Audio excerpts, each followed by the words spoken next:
Hey up guys, what's going on? The Champions League draw has been made and our first game is an away trip. And that first away trip is to the majestic locale of Bulgaria. Yep, Ludogorets is where our first Champions League game will occur. The rest of the group though, pretty spicy.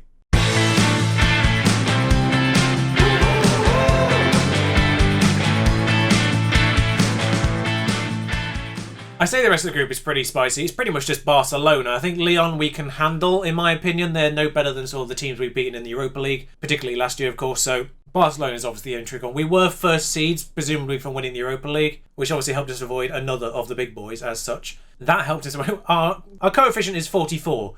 It's on par with the highest of the fourth seeds. Probably actually higher than some of the third seeds as well, but yeah, the highest of the fourth seeds had exactly the same coefficient as us. But Ludogorets, actually, the worst of those. So we've got an opportunity to play Christian, at the very least. The last of the group games, for us, yeah, that's the one that's in the new camp. The last one. So that will definitely be in an episode when that comes around. In terms of where the group games fall, I actually kind of like it, if I'm honest. Lyon, the fourth one, is directly before Chelsea, so that's probably going to be an episode 2, but might even be the next one. I might do a lot of gameplay this year. I'm not going to bring you the first Barcelona one, just because the second one is directly before Leeds. So, welcome back, Leeds.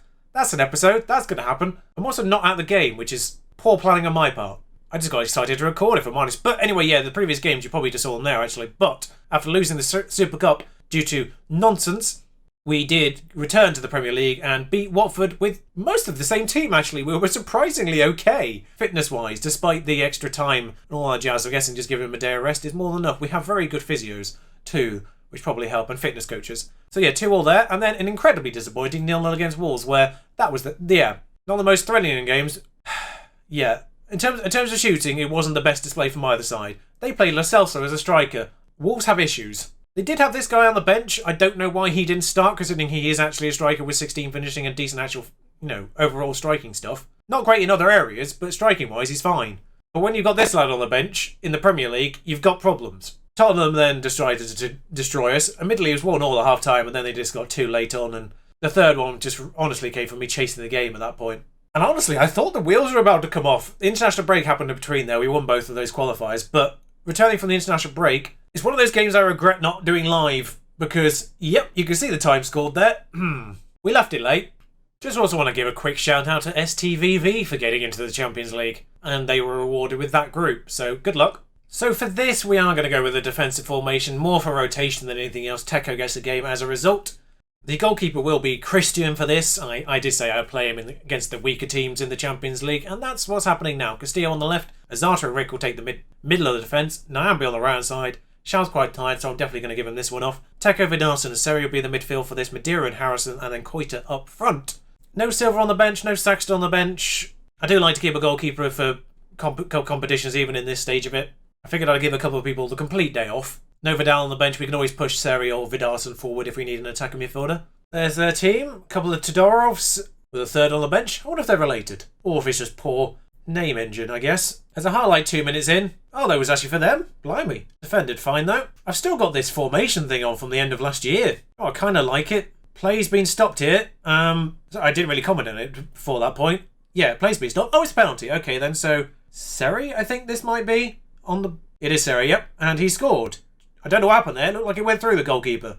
We'll see it in 3D, of course. So Barcelona already beating Lyon as well. So that's a good start for everyone.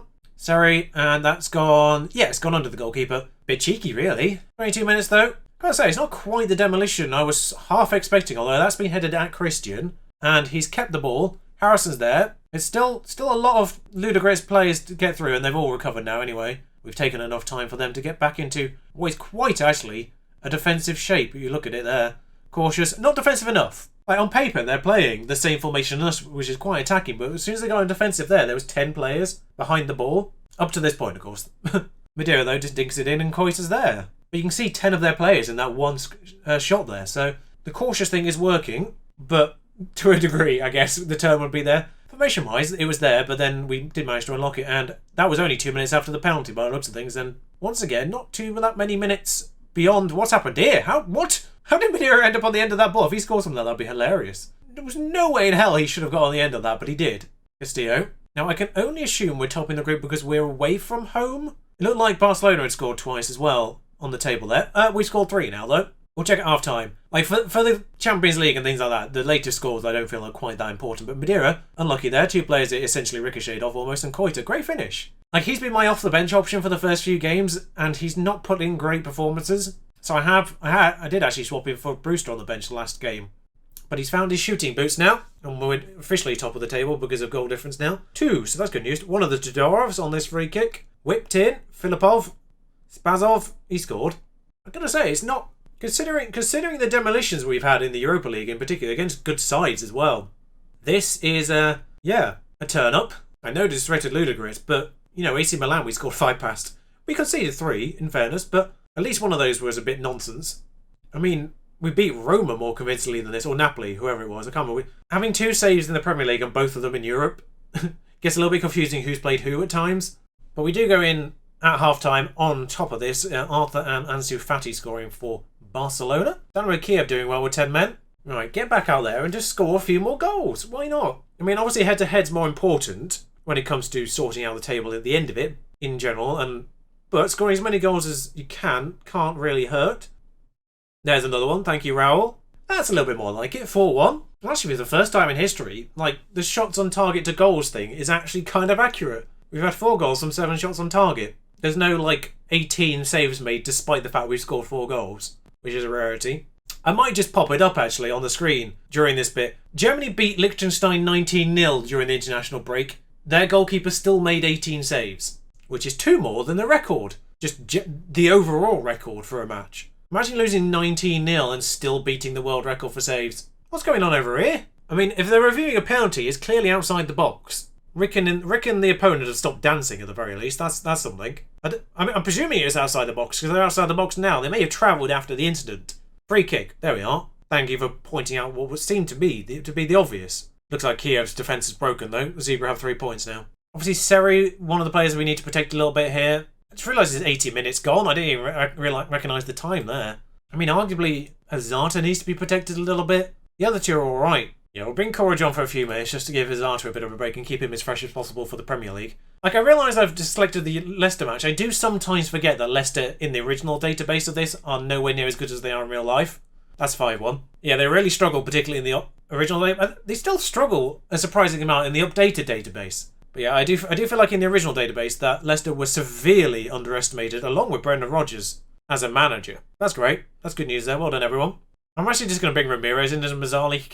He can play sort of centrally. Like, there wasn't really any time left. I just wanted to give Vidarsson a bit of a breather as well. Also, the great part about Vidarsson is for the Champions League, he counted as homegrown nation thanks to Reading. Part of the reason why I signed him over some of the other options. 5-1 though. Nice start. Biggest win of the day, but probably also kind of expected. Real Madeira was one of 3 players to get an international call-up midweek. And despite being 26, that was his first Portugal cap. Azata got one, and I can't remember who the third was. It was Christian. Christian was the third one, the 18-year-old Spanish goalkeeper. He actually played a match for Spain at that age. In fairness, their other options are Aging Kepa, 34, who is technically much more better. That's not English. And Unai Simon, who is also technically better, and actually overall better, I would argue.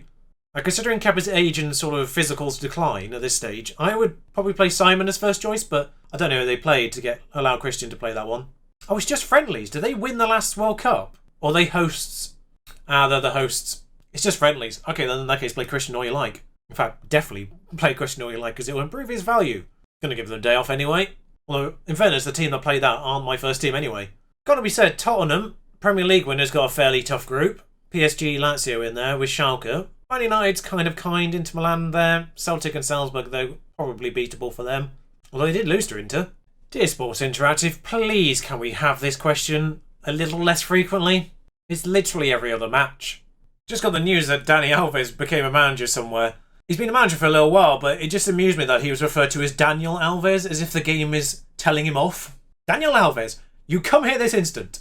So for the Leicester game, we're going full strength on this one. Dutra in goal, Saxton, Courage, Azata and Shao back line, Grimes and Seri in the middle, Ramirez, Vidal and Cantoro on the lines in front of them, and Silva up front. Obviously a few of these lads have had a complete break from the football. Let's get them performing in the league now. Vidal and Ramirez, got to be said, particularly on Ramirez's front, started very well, just kind of been average recently. But Dutra with a 6.82, which for a goalkeeper is sensational so far. 4-4-1-1 for them, so Söyüncü's still in the defence, and indeed he's still in the midfield. 10 years in. Only 32. Sometimes I forget how young Ndidi is. But yeah, massively surprised neither of these two lads have gone anywhere yet. And, well, at their age, probably won't be going anywhere yet, other than to retire somewhere else. There's an early highlight.